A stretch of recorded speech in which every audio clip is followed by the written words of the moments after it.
Waheguru Ka Khalsa, Waheguru Ki Fateh.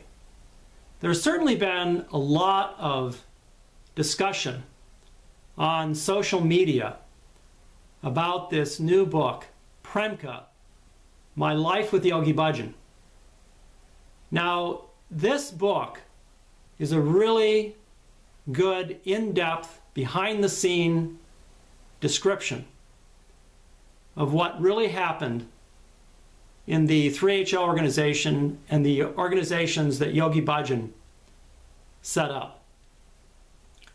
Pamela Dyson, who is the top assistant to Yogi Bhajan from the early 1970s until the mid-1980s, has written this book.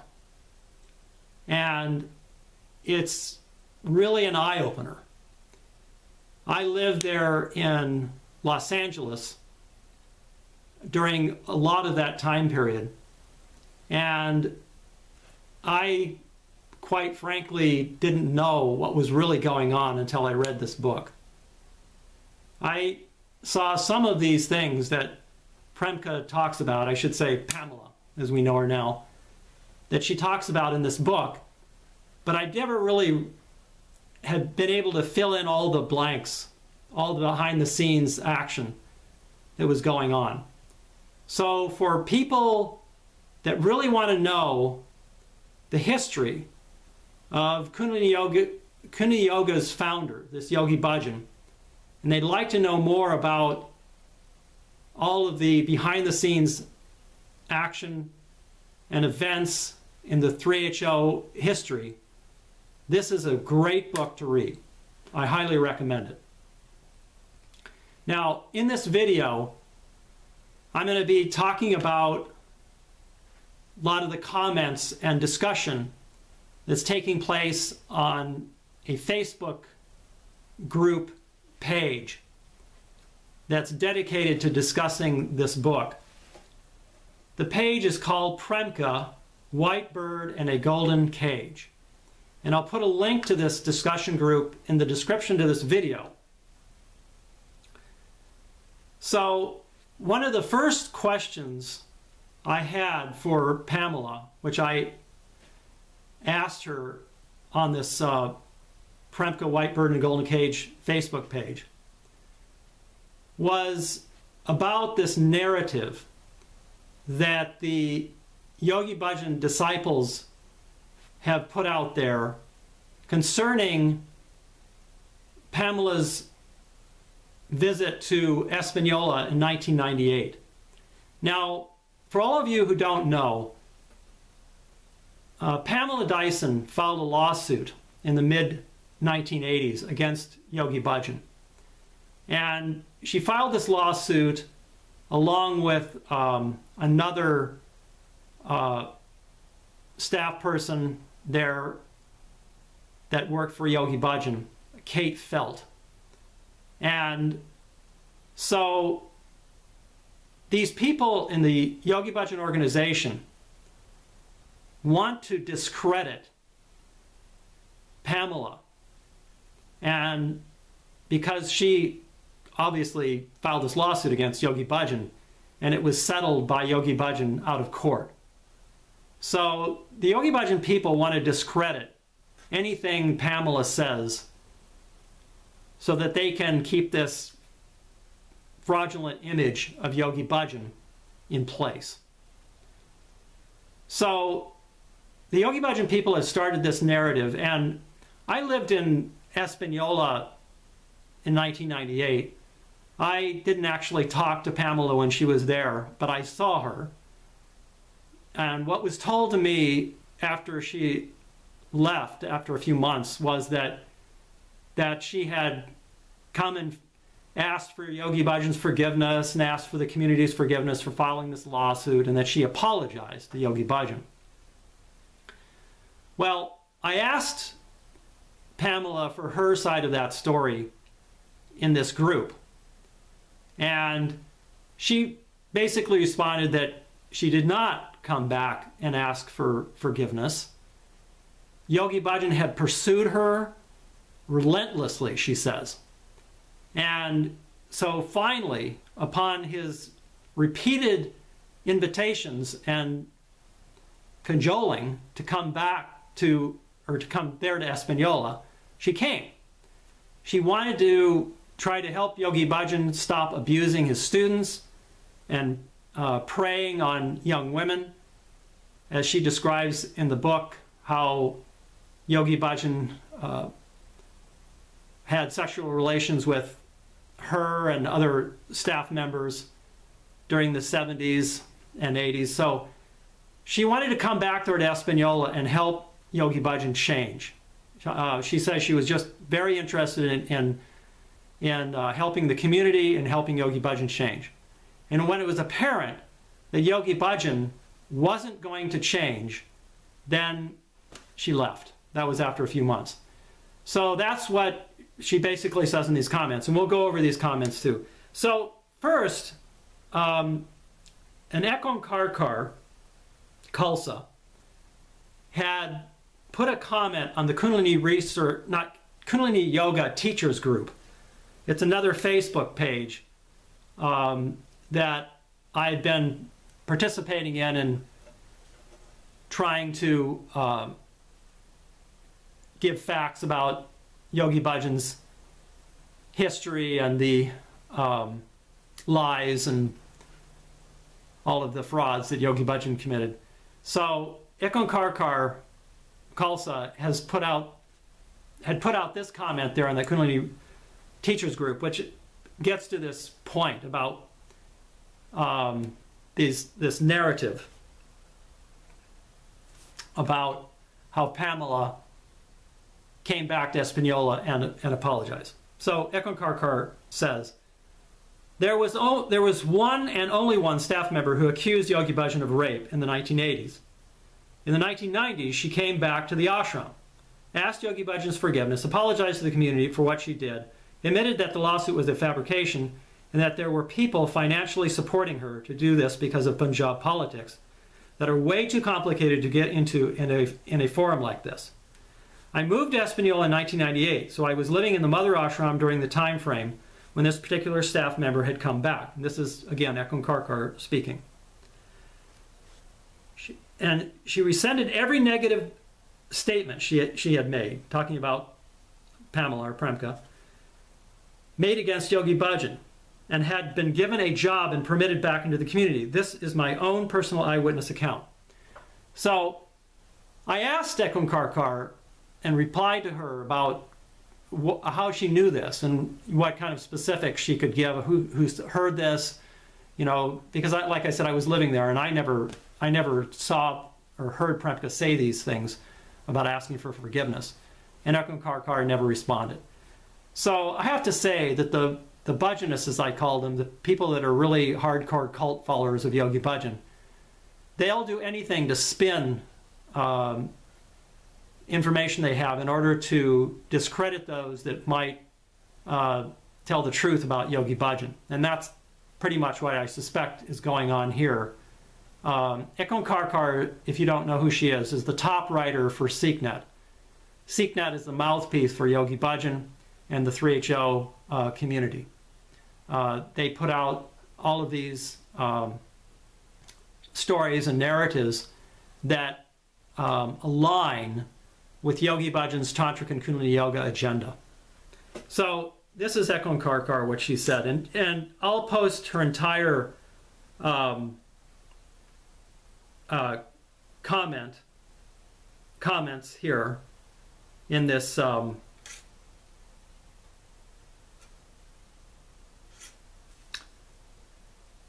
description to the video.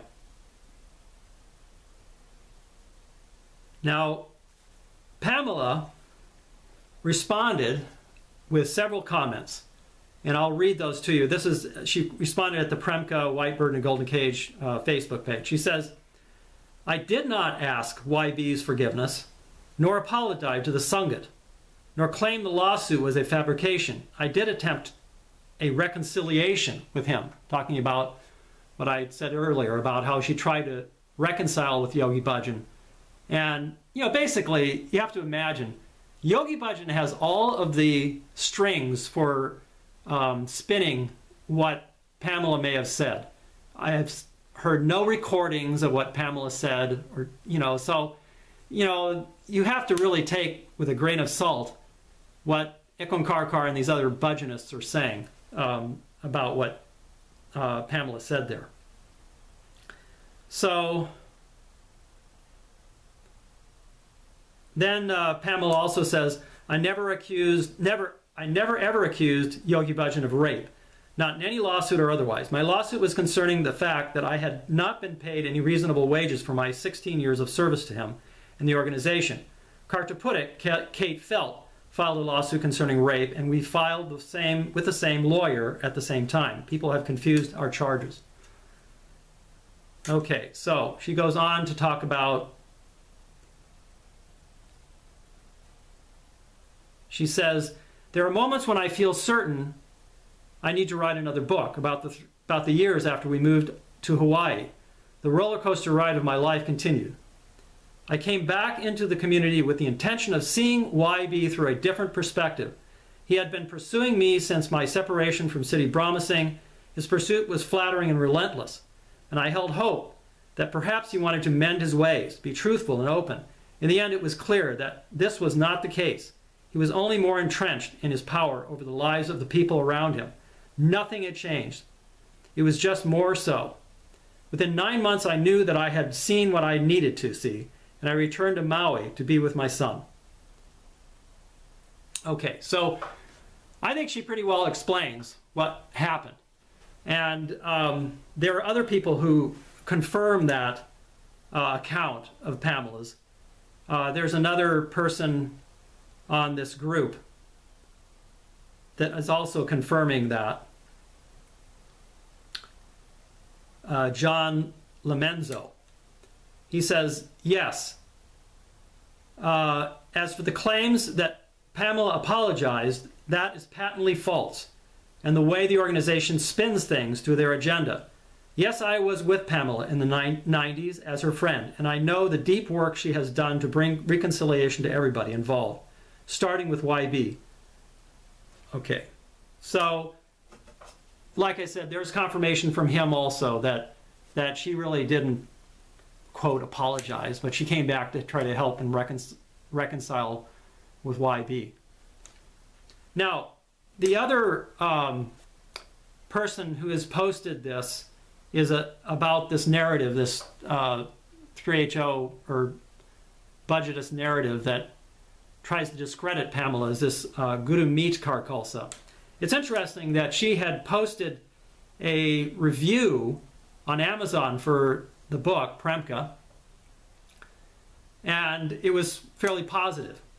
She said nothing about this, about returning and, Premka, returning and apologizing. But then she changed that review, probably from pressure from the Bhajanists to make, to spin this to try to discredit Pamela. And now her review reads that instead she's talking about Pamela, chose to leave. No one else was able to do her job, and the community had a bumpy ride for a while. And now Premka is publishing her memoir, and by inference needed to write this book to heal herself. So I'm asking, who betrayed whom? Did she want to heal or justify herself? If healing was her goal, what about healing with the community? After failing to do her job, publishing this story is like hurling another betrayal, with large swaths of truth sacrificed, especially from 1985 to the present. During this time, she filed a lawsuit for which she was paid, returned to the community twice to ask forgiveness, and left again. Premka may have betrayed her destiny, but it is not too late. This is just really, I just have to smile because it is so typical of the Bhajanist narrative and how Yogi Bhajan would talk about people that would leave the community, how they'd betrayed him, and how they were going to burn in hell, basically. I can't tell you how many times I heard this narrative, and it's very interesting how this Gurmeet Kaur has changed her tune in the last, I think she'd had this review up for about 10 days or so. So she probably got a lot of heat from other people in the Bhajanist community there and changed her review. Anyway, so then there's a comment by somebody here who talks about Gurmeet Kaur, and she says she knows this person as an extremely lovely person. She did change her review, which is unfortunate. I just can't believe, she said, after failing to do her job. Ouch. When I think of people who were abused by priests and all of these #MeToo movement people coming forward who were not only sexually abused, but also abused by misuse of power, failing to do her job, really, wow. So this person who writes this, Jop Gardner, she can't believe either how Guru Meet Kaur has changed her review. So let's move on to some other comments here at this Premka White Bird with the Golden Cage group. Now there's this KY teacher, Kundalini Yoga teacher, is questioning her Kundalini Yoga Yogi Bhajan practice. And she says here, I have been teaching KYs taught by Yogi Bhajan for almost 2 years and attended other Kundalini events over the last 4 years. This practice has changed my life. I've held an idealistic view of this great teacher and promoted Kundalini Yoga's benefits with heartfelt reverence. I feel like my paradigm has been shattered upon reading Premka's book. Every emotion moves through me as I process the reality of YB, in the truest light of this duality. I am sickened by it all, yet wanting to understand, is Kundalini even an official yoga? So people are starting to question the lineage of Yogi Bhajan's Kundalini Yoga and the effect of it. So then another person responds and says, basically says, the teachings are not the person. So, he says, this other person who's supporting Yogi Bhajan says, don't listen to this stuff about Yogi Bhajan. He says the teachings are not the person. So this was a typical narrative that was set up by Yogi Bhajan initially, and then carried on by 3HO in order to get people to continue doing this Kundalini Yoga. And my argument is that you can't separate the teacher from his teachings, because Yogi Bhajan made up this Kundalini Yoga. It's been pretty much shown that through this study, academic study, Maharaj Daman Tantric by Philip Deslepi, the Yogi Bhajan made this stuff up. He twisted Gurbani, made mantras out of it, magic mantras out of Gurbani, which is against Sikh teachings. And this Kundalini Yoga is completely made up by him. So why would anybody think the Yogi Bhajan would put a practice out there that wouldn't emulate himself or wouldn't make people that practice his Kundalini Yoga more like him? Yogi Bhajan wasn't just selling tomatoes. He was selling a lifestyle. And so just to say you can ignore the way Yogi Bhajan was, his character, and ignore how he sexually abused people and how he treated his students, and how had sexual relations with women other than his wife. How can you ignore that? Like I said, he wasn't just selling tomatoes, he was selling a lifestyle. And so all his teachings are really infused into what he taught. And if you're going to be following somebody, you need to be following somebody who has a good character, not just some customs officer who wanted to make money and come to the United States and was very clever to be able to sell yoga. It's really a fallacy to think that you can separate the teachings from the teacher. It just, in my opinion, it just doesn't work that way. We all wanted to emulate Yogi Bhajan when I was in 3HO, and it's still that way. Are trying to separate the teacher from the teachings from the teacher. they still adore and revere Yogi Bhajan like a cult guru. In fact, just recently they built a statue commemorating Yogi Bhajan, a big bronze statue, and they put that at his death place. They had a big celebration, if you will, or big festival when they celebrated or memorialized his 10th passing, and it was right out of Cult 101, to be honest. Anyway, so more comments here. This Suryakar, who was a long-time assistant to the Yogi Bhajan also, she's posted here on this Premka white bird in a golden cage. She says, "Do not doubt the teachings. They are wonderful and have helped people, so many people, to change their lives. The messenger always told his students to follow the message, not him. It's the students that made the man bigger than he may have been. After all, he was a man." And she says, "I spent 37 years on his staff." So that's her response. And again, I disagree with her. Now, this Philip Deslepi has written a very interesting comment about this same subject. He says, "There are a lot of standard, well-established reasons in the New Age world to ignore claims of abuse and misconduct. The common ones are that you can separate the teacher from their actions, or the teacher is operating on mystical levels we can't even understand. Of course, Yogi Bhajan seeded the field himself with many reasons for his students to ignore those claims in the future. That he had many enemies. A great spiritual teacher would always be slandered, and his students would go through Shaktipad." This was the common narrative that was set up by Yogi Bhajan and now is perpetuated by his followers. Philip Deslepi is right on. Very, very, he's hit the nail on the head.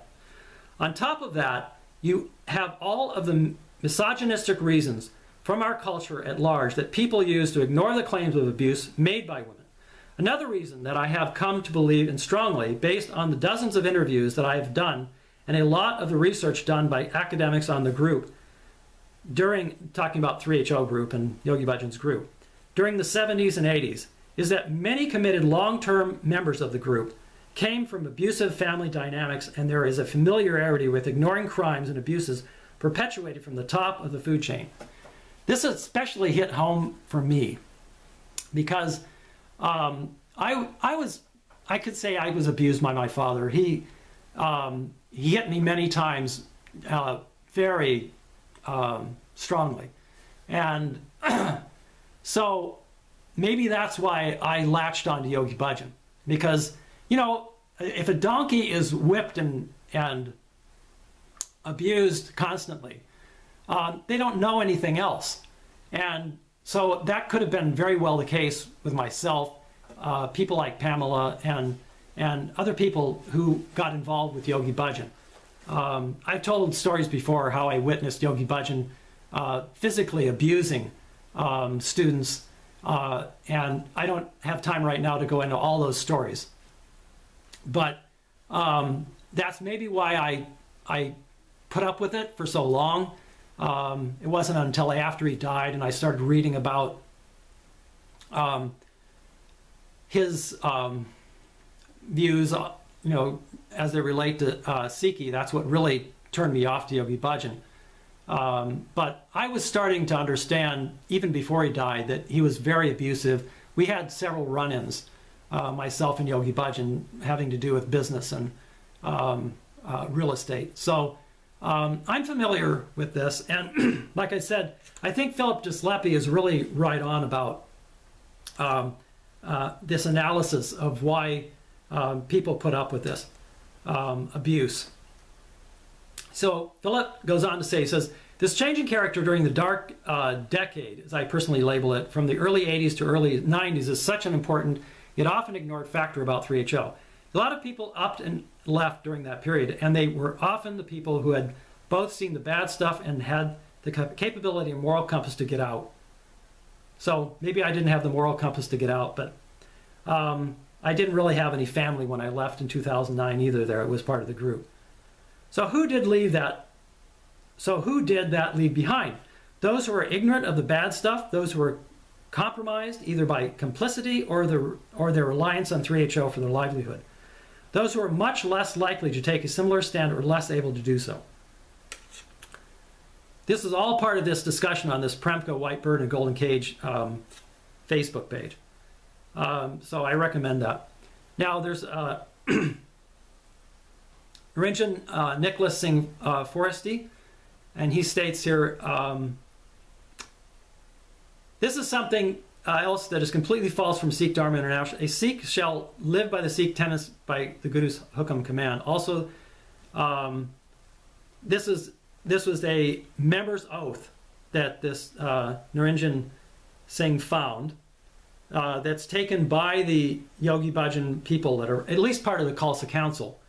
And it says, the oath says, I hereby pledge to live according to the principles of Sikh Dharma, and that's Yogi Bhajan Sikh Dharma.